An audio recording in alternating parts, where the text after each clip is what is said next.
Antimicrobial resistance awareness week from November 18 to November 24, and today my topic is the evolving threat, understanding the trends in antimicrobial resistance. So this is the overview of my presentation. The AMR crisis, the causes of antimicrobial resistance, the mechanisms of antimicrobial resistance, and the trends in key pathogens. So in this session I will be just brushing up all the memories. Everyone present here are all aware about the antimicrobial resistance, the mechanisms and all. So I will be just going to reinforce the need for antimicrobial stewardship. So antimicrobial resistance, as we know, antibiotics, when it is no longer effective in the treatment of infectious disease for which they were specifically designed. That means when the organisms adapt and the medicine fails, that happens when there is antimicrobial resistance. And already the WHO has issued a warning that the world is running out of antibiotics, which called for a powerful call to attention. And as we all know, antimicrobial resistance, which is a serious growing threat to the global health, which is considered as one of the top 10 global health threats. And the global mortality burden considered in 2021, worldwide 1 million deaths was caused due to the antimicrobial resistance, and it is projected that if it is left unchecked, it can cause an economic impact of almost $100 trillion by 2050. And most importantly, the clinical risk is that AMR makes the common infections, very common infections, untreatable, and it may make the routine procedures like surgery, chemotherapy and transplants increasingly hazardous due to the development of multi-drug resistant infections. So why this matters is that nowadays a lot of empirical treatments are failing due to the AMR, and there is an increasing rise of multi-drug resistant organism infections in the ICUs, which has only limited therapeutic options like holistic recycling, like reserve antibiotics, which can lead to increased morbidity, mortality, as well as which can increase the healthcare cost. So this is a picture showing concerning proof that we are losing the race against the resistance. Actually, historically, after the discovery of penicillins, a lot of antibiotics were discovered. But however, you can see that after the sulfonamides or the macrolides or antibiotics are discovered, after that the resistance also developed very quickly, and we can see that there is a long gap in the discovery of new drugs also in the pipeline. And we are now in a situation that where the resistance mechanisms are actually evolving faster than our ability to produce novel drugs. As sir has already mentioned, there are several causes for the antimicrobial resistance, and one of the most important thing is the overuse and misuse of antibiotics. Okay, and another thing is the use of antimicrobials in the animal husbandry and fisheries, and also improper disposal of the antibiotics, and as well as there is an increased use of prosthetic devices which can lead to the formation of biofilms. When there is biofilm formation, it can actually inhibit the penetration of antibiotics. It is also a very serious issue. And also, an important thing is the lack of effective infection prevention and control measures. Very simple, appropriate hand hygiene measures can also help to combat antimicrobial resistance and its prevention. And just to brush up some important mechanisms of antibiotic resistance. First one is we have the drug efflux, which is one of the most common mechanisms associated with tetracyclines, where the drugs are efflux. So the antibiotics are effluxed by the bacteria with the help of some efflux pumps, and there can occur enzymatic modifications of the antibiotics. An example is amyloglycoside inactivating enzymes are there which can inactivate the antibiotics, and there is target modification. For example, as we all know, the target for penicillins, we have the penicillin binding protein. There can alterations of the penicillin binding protein which can cause antibiotic resistance. And one of the most important mechanism is the enzymatic modification of antibiotics. The enzymatic breakdown of the antibiotics, where the enzymes are produced by the bacteria which causes breakdown of antibiotics which will be ineffective. Okay, and some words about the beta-lactamases. It is one of the most clinically important mechanism of resistance, especially for the gram-negative bacterial pathogens. And but there are a lot of classifications of which one of the good classification is the Ambler classification, where it is classified into class A, B, C, and D. And so this is in Ambler classification class A. We have a lot of beta-lactamases including penicillinases, and important ones include extended spectrum beta-lactamases, which actually hydrolyzes including the penicillins, including the extended spectrum penicillins, most of the cephalosporins except cephamycins and the monobactams. In this case, the carbapenems are all effective, and also beta-lactamase inhibitors like clavulanic acid, azobactam, they are also effective. And class A also includes Klebsiella pneumoniae carbapenimases. This is also similar to ESBL, but it can also hydrolyze carbapenems.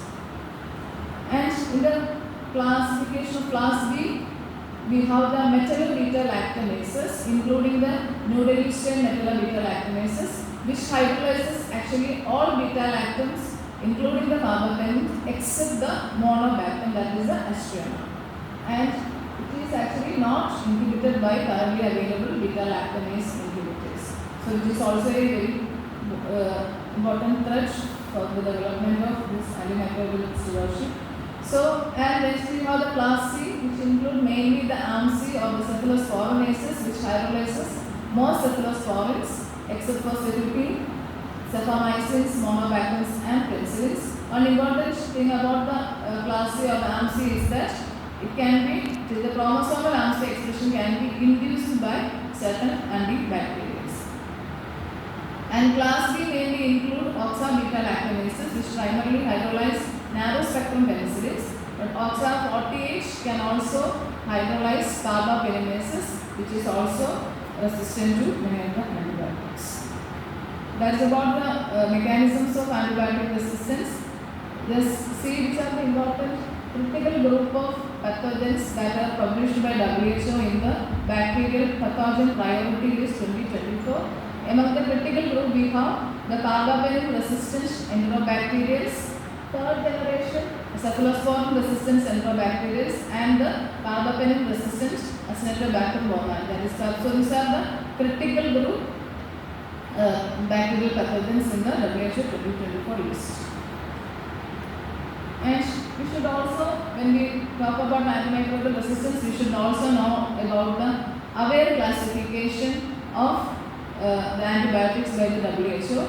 So we have AWARE for access, watch and reserve antibiotics. In the case of access group, they are the first line antibiotics which should be used for majority of the cases if possible, which has low resistant potential. That's why they are the first line antibiotics. And watch antibiotics, they have high resistant potential when compared to access group. They are given only when there is no antibiotics available in the access group. And reserve antibiotics, they are the last resort antibiotics which should be given only in very serious cases where no other antibiotics are available. And access group, we have a lot of antibiotics like penicillins, including amoxicillin, amoxicillin. First generation cephalosporins and majority of the aminoglycosides are in the access group. In the watch group, we have third and fourth generation cephalosporins, fluoroquinolones, carbapenems, macrolides like azithromycin, etc. And the reserve antibiotic group, we have colistin, tigecycline, cefiderocol, and the novel beta-lactamase inhibitor combinations like meropenem, carbamazepine, ceftriaxone, azobactam, ceftaxime, avibactam. These are the reserve antibiotics. We can get a full list of all the antibiotics which are categorized from the WHO website. It is available as an Excel sheet. So this is the classification of AWARE classification of antibiotics. And coming to the global trends in the key pathogens, and this discusses only the important bloodstream infections. And as we can see that WHO has one surveillance system, that is global antimicrobial resistance, and EU surveillance system, that is GLASS. So the GLASS 2024 report has already been released. That is actually based on the data till 2023.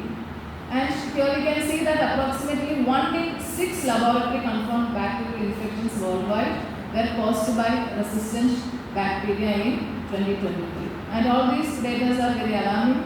And the median resistance is highest in urinary tract infections, where 1 in 3 and the 1 in 6 bloodstream infections show a highest rate of resistance. And almost 1 in 3 infections were resistant in the Southeast Asian region, which includes India.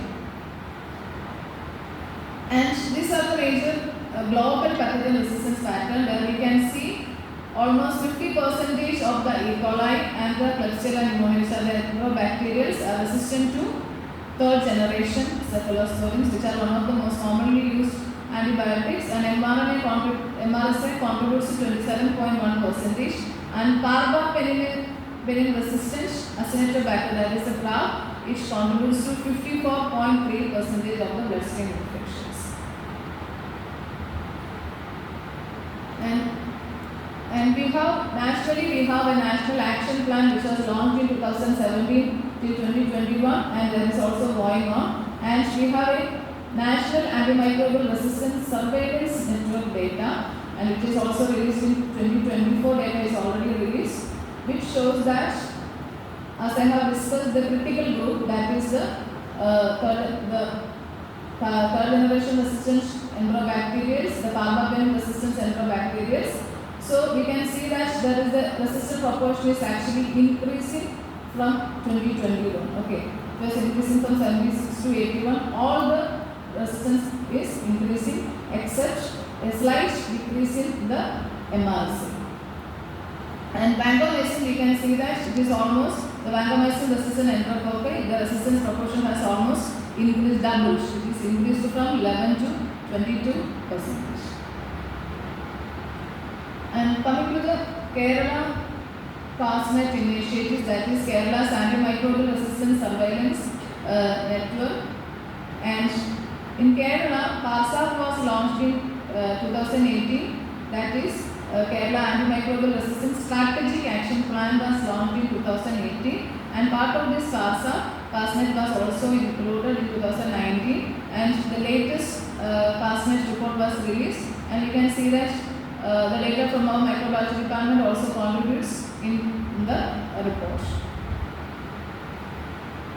And these were the priority pathogen, 9 priority pathogens monitored by CASNet, which include Staph aureus, Enterococcus, and Klebsiella, E. coli, Acinetobacter, Pseudomonas, Salmonella typhi and paratyphi, Shigella species, and Vibrio coli. And as you can see, E. coli contributes for the majority of the isolates. It contributes to 40.4%. That is followed by Klebsiella, then Staph aureus, Pseudomonas, Enterococci, and Acinetobacter. And the CASNet data 2024 reveals that the most common specimens that were received by urine, and E. coli was the most frequently reported pathogen from all the samples, that is blood, urine, pus, aspirate, etc. And you can see the E. coli is the most common pathogen in all the locations, OPD, IPD, and also the ICU settings. So there is a comparison between the CASNet data and the national data, Kerala data and the national data. So here we can see when we are comparing to the national data, all the resistance percentages are actually on the lower side in our state. All the ESBL, E. coli, Klebsiella pneumonia, the CRE, Bucharest, etc. Everything is very less, and the VRE is only 3% when compared to the national data. And the Pseudomonas species, we can see the blood isolates 17% resistance for the to meropenem or the carbapenems, and 23% to the piperacillin tazobacter. And the urine samples also showed carbapenem resistance in 25% cases, and ceftazidime resistance was there in all the samples. It was more than 30%. And so here the Acinetobacter species, it showed it was received from 42% of the Acinetobacter was derived from the pus aspirate, we got from the pus aspirate, and 47% of the Acinetobacter were resistant to meropenem. and it also showed high resistance to ceftazidime. So that's all the important data in the stage. And so here we can see when we are looking at the global data, national data as well as the Kerala data, we can see that there is a increase in resistance pattern, especially to the third generation cephalosporins and the carbapenems. It is very alarming because they are the drugs which are used for a majority of the serious infections. If the resistance is going like that, we will only have some of the reserve antibiotics to look after all the serious infections. And so here this is the antibiogram that was released in our hospital.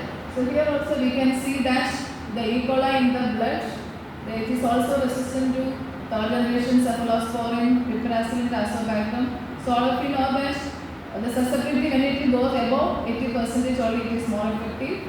So only ertapenem and amikacin is going above 80% for E. coli. All the other antibiotics are actually less than 80%.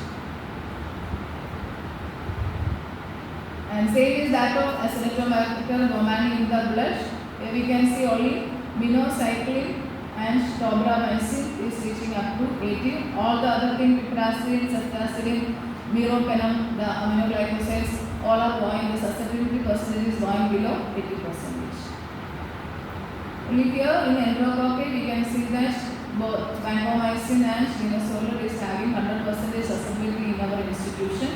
And as we know that the challenges that we are facing because of this alarming trend in the antimicrobial resistance is that we know that high levels of resistance is there to both axis and wash group antibiotics, and which can lead to which forces us to use the reserve antibiotics for the infections, which can also lead to resistance for the reserve antibiotics, so which can complicate both the empirical and the refractory treatment. So how to tackle the AMR? So there are some of the important methods. So they should have increased access to high quality diagnostics, that is very important. And we should translate, if we have some surveillance data is available globally, nationally as well as in our state, but we should translate the surveillance data into policy and should come into practice. And we should always follow the antimicrobial stewardship practices, that is always appropriate samples should be sent for culture and sensitivity before starting the antibiotics. Timely de-escalation of the antibiotics based on the culture and sensitivity research, and also we have to improve the infection prevention and control practices like hand hygiene practices. And so we have the antibiotic policy 2025 was released in our hospital with inputs from all the departments which are involved, and that was also based on the antibiogram, local antibiogram. And we have a global target actually during the UN General Assembly meeting on AMR, which was held in September 2024, the global leaders approved a political declaration that at least 70% of the antibiotics used for human health globally should belong to the WHO access group by 2030. So that is our target. So we should shift the use of wash antibiotics to access antibiotics by 2030. And to conclude that, we know that this AMR, it is accelerating both globally and nationally as well as in our state. And even though Kerala shows some improvement in some areas when we compare the national data, this carbapenem resistant Klebsiella and the Acinetobacter, which is also very major threats. And hopefully we can use the access group antibiotics whenever possible to achieve a target of more than 70% by 2030. So we should act now to protect our present and to secure our future. This is the theme for this World Antimicrobial Resistance Awareness Week 2024. Thank you.